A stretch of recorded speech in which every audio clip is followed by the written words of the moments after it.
Thank you, Louisa, so much, and to all of our incredible panelists. And absolutely, that's correct. We'll be continuing this conversation very hopefully in the Q&A portion. And Louisa, I hope you'll also join us for that portion as well. So many amazing topics and things to consider in this field. It is now my honor to introduce our keynote speaker, Alexi Pappas. Alexi is an Olympic runner and an award-winning actor and writer. Alexi's memoir-in-essays, BRAVEY, with a foreword by Maya Rudolph, was recently released in paperback, and it was the #1 new release in both the sports and film categories. Alexi also co-created and starred in the feature film Olympic Dreams and TRACKTOWN. Alexi is a Greek American, and she is the Greek national record holder in the 10,000 meters. She ran her personal best time of 31:36 at the Rio Olympic Games. She also graduated magna cum laude from Dartmouth College, and she ran for the University of Oregon as a 5th year, leading the team to 2 NCAA victories. BRAVEY is a memoir, but it's also a kind of guide, a guide to life as an athlete, as a person, as someone who is facing death and loss, for creative individuals and for those who have yet to unleash their creative side. Above all, this book is for dreamers of all kinds. Alexi challenges us all to, in her very poignant words, replace can't with maybe. Alexi is showing athletes that they are limitless, that we are more than our sport, more than our struggles, and that when we get hurt, whether it's a hamstring tear or an episode of depression, we deserve the time, space, and resources to heal. So please join me now in welcoming our keynote speaker, Alexi Pappas.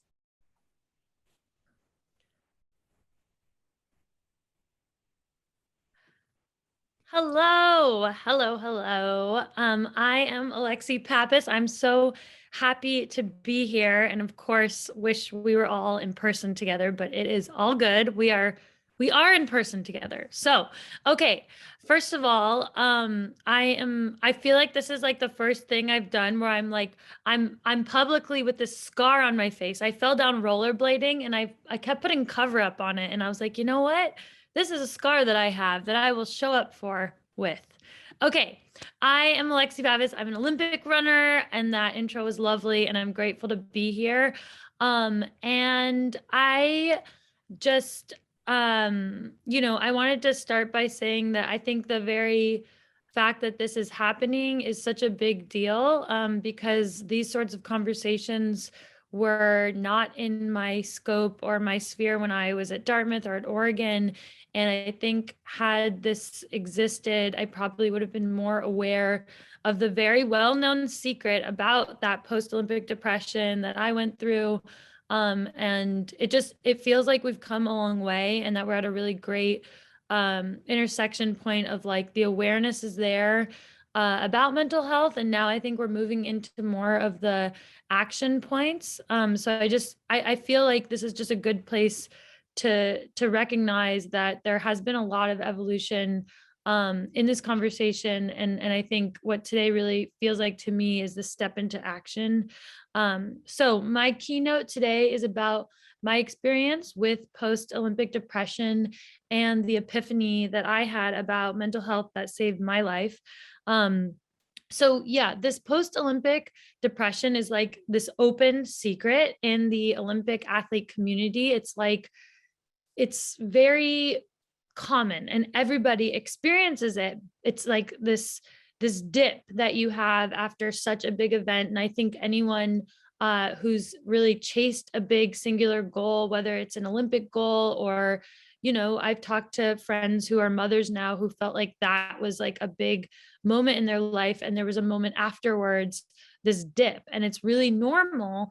And for me, I experienced it without the awareness of it. And it became this kind of full crisis that was quite frankly life-threatening until I had this breakthrough with the support of my mentor, my doctor, which was learning how to see my brain as a body part that could be injured just like any other body part and could be managed or healed just like any other body part.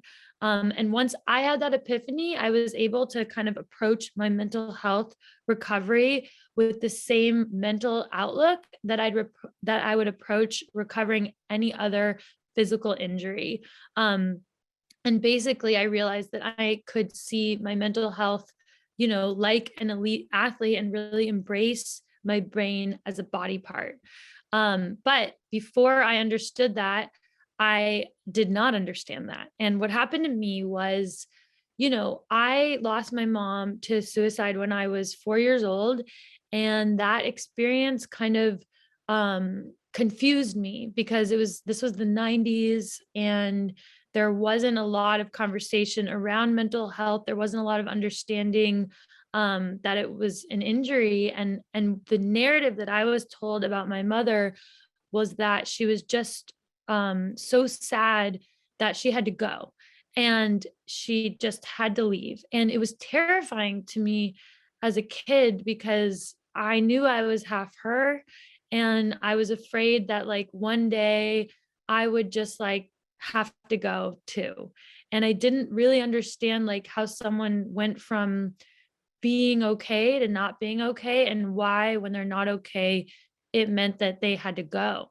And the challenging part for me also was that when she passed away, these people in our life like threw away everything of hers, and so I didn't really have any memory besides the few like really difficult memories I had personally.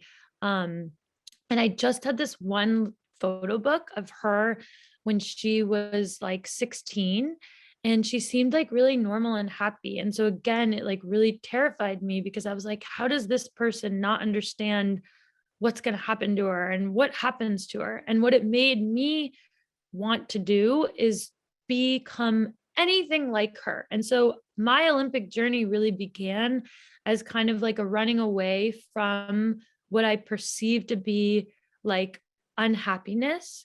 And I thought that perhaps if I could like accomplish this thing, then maybe I would like matter enough in the world that I would prove to myself that I mattered enough that she should have stayed. Like there was this whole thing, and it really didn't have to be that way, but there was just no conversation about it. And so I just spun out like a child and made these like decisions in protection of myself. And then when the Olympics happened, I ran out of my mind. Like it was great. It was life-changing. It was fun. I ran a national record. It was like everything I could have hoped for. And the minute it was over, I was asked the question that every athlete seems to be asked after a big competition, which is what's next?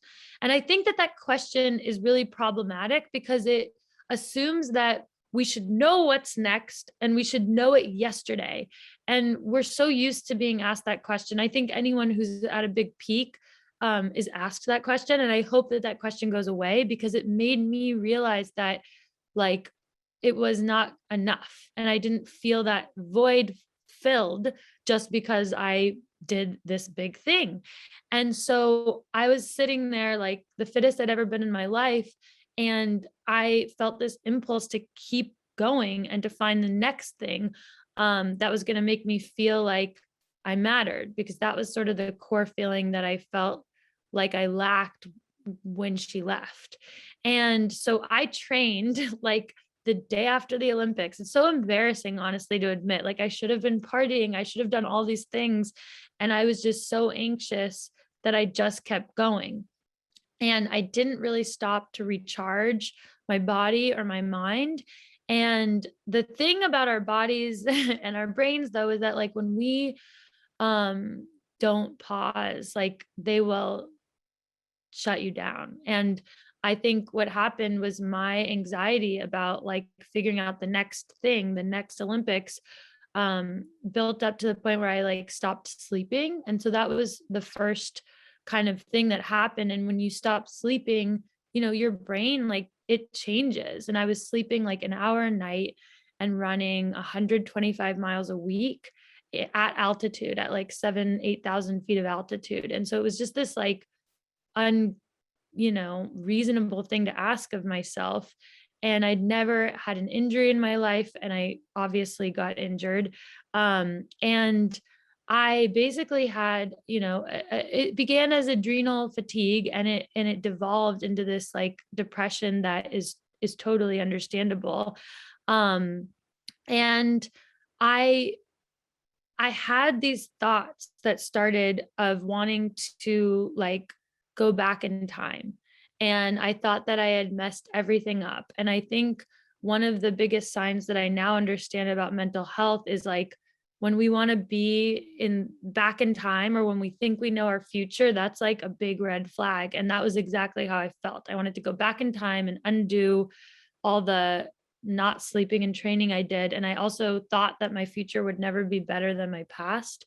But again, I didn't have guidance and I didn't have the support to understand that these thoughts were like injuries. Like these are unhealthy thoughts and these weren't normal.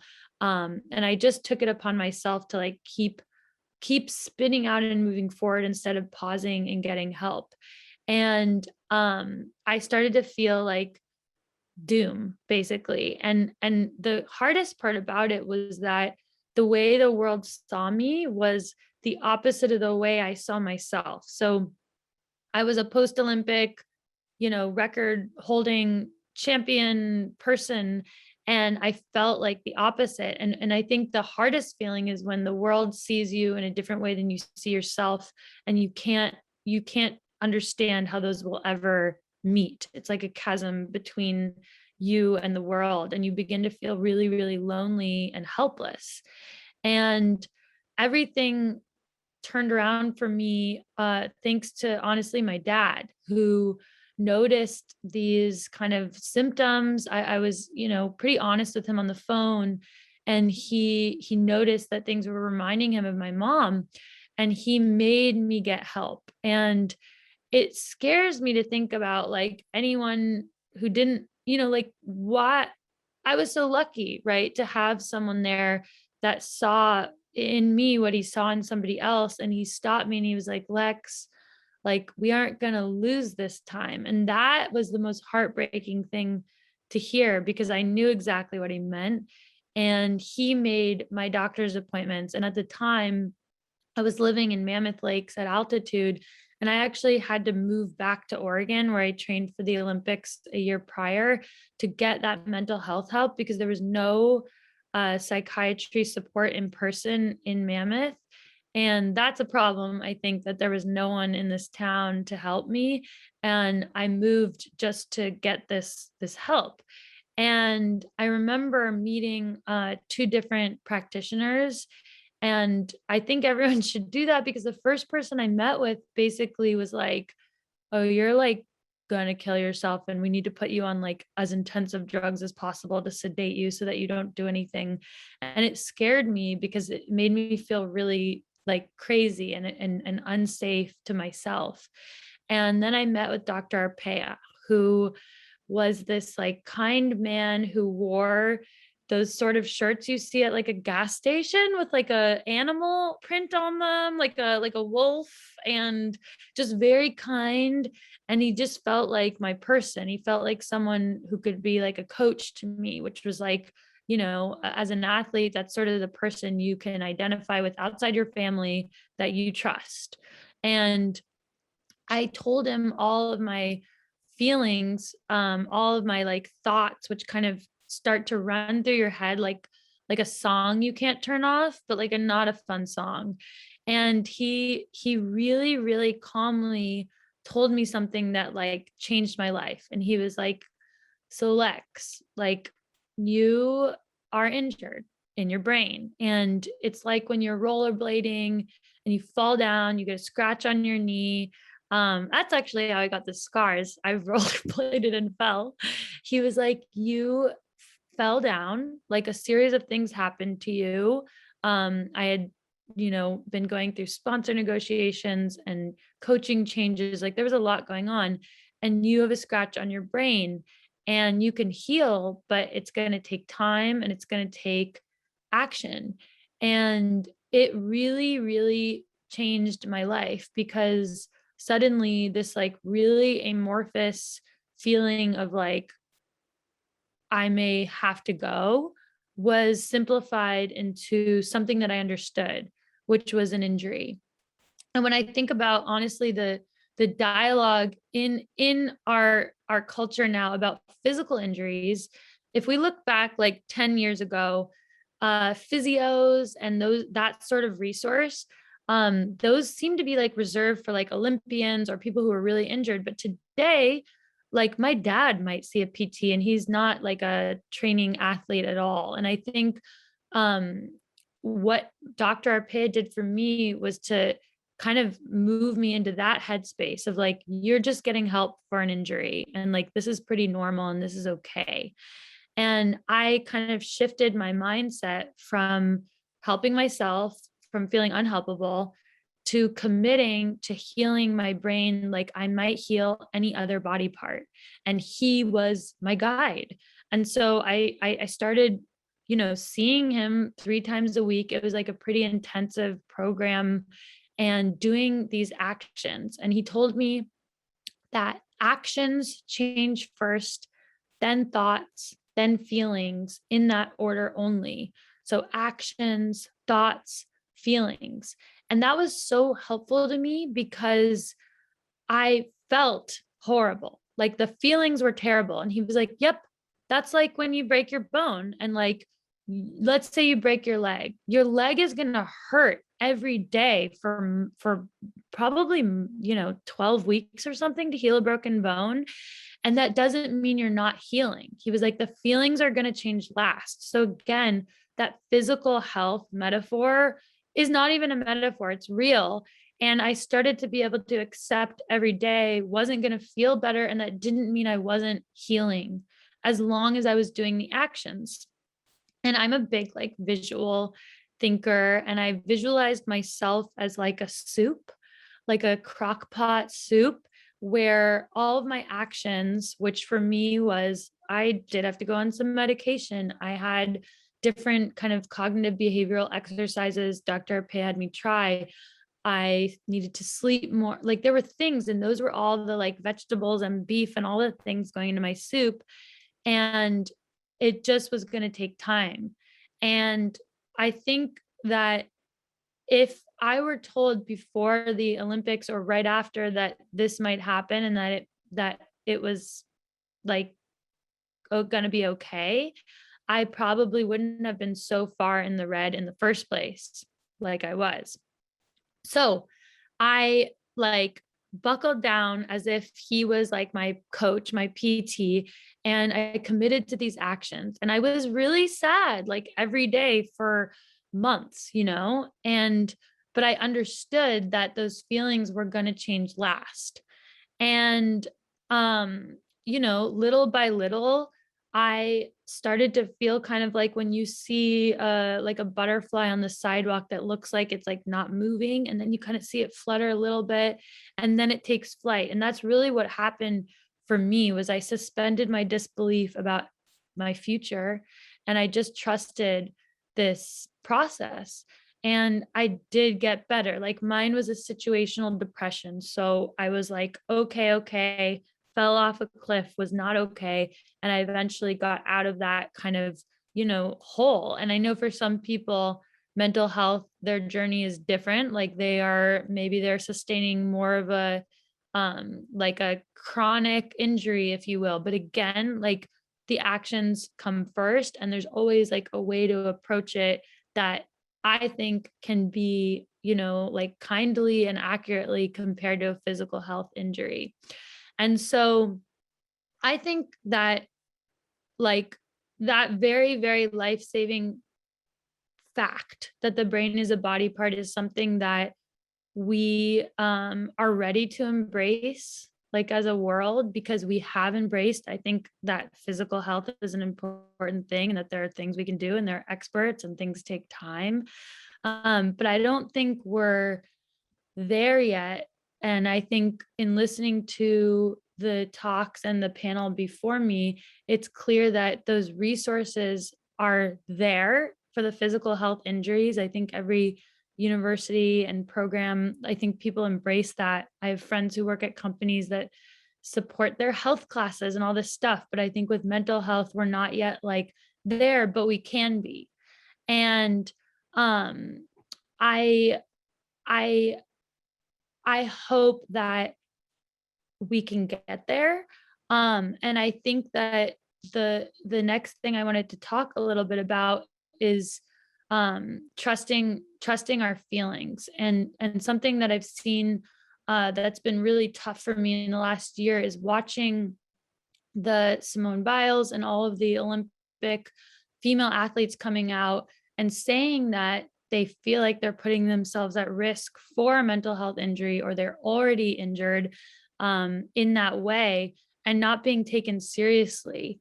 And that's where I think that's where we have the room for the greatest improvement, because look, people are demanding basically an MRI for these injuries, and they're never going to get that MRI. And if we look back to physical health injuries, there's not always an MRI to prove those either. Like, I have Olympic teammates who have some sort of pain, and because they can't find it on an MRI, their coaches or physios are telling them they're fine, and they push through something that doesn't feel good. And so I think the action step that we can all kind of embrace is like, not only that the brain is a body part and it can get injured and heal, but also that we need to take our feelings a little bit at face value at first and accept that the pain is real, because we can all convince ourselves that it's not. And that's really, really, really dangerous. And so I think that's something that I think we have to start by trusting our own like feelings. And then we also need to take other people's feelings at face value. So I guess, I think something that elite athletes understand more than anybody else is that pain is a sensation, but not necessarily a threat. Like, we're used to pushing through pain. But there are times when there's bad pain. And I think that we're getting to the point where we're embracing the difference, and we know it intuitively. Like, we know inside when something isn't like quite right. And I think it's kind of like, again, going back to the physical injury, if you have a little tiny like feeling in your hip, like, should you train that day? Like, probably not. And I think hopefully we can get to the point where when something doesn't feel quite harmonious, we can seek that help and it can be accessible to us. And truthfully, when I tried to get help, it wasn't available to me. So those doctors in Oregon, I had to call and ask for favors to get in and see them. And it was like nearly impossible to get an appointment. And I was someone who had a history in my family. I was an Olympian. Like, it seemed like, of course I'll get access. And it's like, no, it's not there. And it's not super intuitive. It's not super accessible still. And I think we're getting there. But I was like pretty shocked at how challenging it was to get that help. And so I think like this can change. Like, physical therapy is almost glamorized now. Like, there are influencers who help people with their physical health. It's flashy. People are showing off on their social media, their recovery plans or their prehab. I think that's another word that we can put into action in the mental health way. Prehab is like doing exercises to help your body before it gets injured. And, there's pro athletes showing all their pictures from their acupuncture sessions and taking selfies with their chiropractors. And like, physical self-care and prehab is something that elites do, but everybody does now. And I think that my goal, or like what would be a dream, is to see mental health care not like overly glamorized, but just like accessible and there. And I know that when somebody has a physical pain, they could call. I feel like people have like a Rolodex of like 5 options that they could call, and I want that to be the case for mental health. And it is only a matter of time before mental health catches up, but I think it'll be people like us that lead the way. And I think the last 2 things I wanted to share are the best advice that I ever got. And also just like a simple action that I take every day that I think has been really useful to me. So the best advice I ever got, because I don't want to be someone who's like, all your days should be good days, was this thing called the rule of thirds. And the rule of thirds I learned before the Olympics is this. Well, I'll just tell you how I learned it. So I was doing a workout trying to train for Rio, and I was not hitting my splits, and I was not thrilled about it. I was not hitting the times I was meant to hit for this workout. And I was upset because I was like, this must mean I'm not ready. And my coach, who was an Olympian himself, was like, that's okay, Lex. It's the rule of thirds. And I asked him what the rule of thirds was. And he said, when you're chasing a dream and doing anything hard, you're supposed to feel good a third of the time, okay a third of the time, and not so great a third of the time. And if that ratio is off, like if you're feeling too good all the time, it might mean that you're fatiguing, or it might mean that you're not trying hard enough. You're not pushing that limit to do something you've never done before.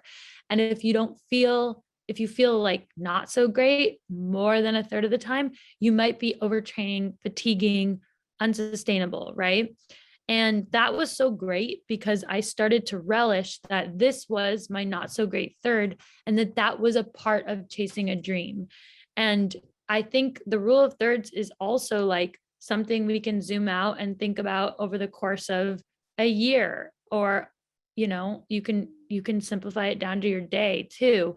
But what it indicates to me is that we're not supposed to feel great all the time, but there needs to be a balance. And I think embracing that the moment after a big peak, like after the Olympics, after you give birth, after you host the Oscars, after you turn in your dissertation, like whatever it is, that dip is natural and normal. But we need to embrace it and like keep it in check and make sure that doesn't, first of all, that we don't freak out when we have it, because that's basically what happened to me, is that I was like, why do I feel this way? I need to undo all this. But also make sure that it has its place and it's not bleeding into the other thirds. And so I hope the rule of thirds is something that's helpful to you all. I think it also applies to a relationship. I think we're not meant to like feel super, love is like a kind of dream to me.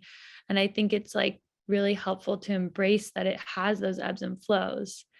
And the last thing is this daily thing, which is that one of my college roommates, who was like an NCAA champion, like she was a great athlete, would do this thing where, and I lived with her, if she sensed that her day was like going south or not going her way, she would, at our house, she would put on her pajamas, get back in bed, close her eyes for like 1 minute, and then spring out of bed and yell, "New day."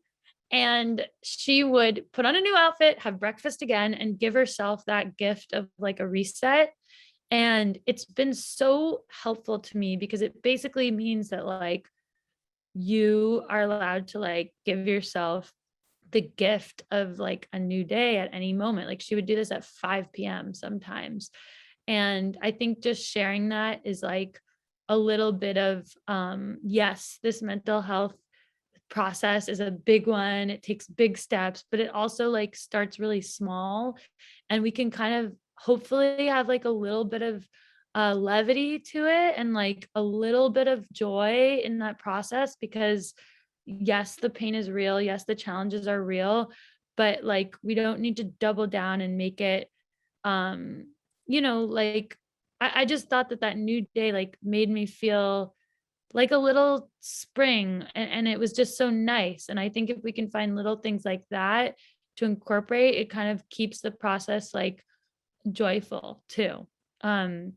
So I am so thankful to be here, and I want to be able to continue this conversation with my fellow panelists and answer like literally any questions that you have. But I think the biggest takeaway from me is just that our situations can seem really, really objective, And I think shifting our vocabulary is the first step to shifting our actions.